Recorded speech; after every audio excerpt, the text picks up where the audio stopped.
फिर जब फरिश्ते लूत के घर आए तो उन्होंने कहा कि तुम तो नाआशना से लोग हो। वो बोले कि नहीं, बल्कि हम आपके पास वो चीज लेकर आए हैं जिसमें लोग शक करते थे, और हम आपके पास यकीनी बात लेकर आए हैं और हम सच कहते हैं।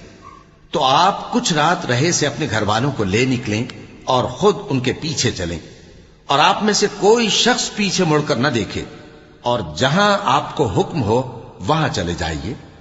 और हमने लूत की तरफ वही भेजी कि उन लोगों की जड़ सुबह होते होते काट दी जाएगी। और अहले शहर लूत के पास खुश खुश दौड़े आए। लूत ने कहा कि ये मेरे मेहमान हैं, कहीं इनके बारे में मुझे रुस्वा ना करना, और अल्लाह से डरो और मेरी बेआबरूई न करो। वो बोले, क्या हमने तुमको सारे जहान की हिमायत और तरफदारी से मना नहीं किया?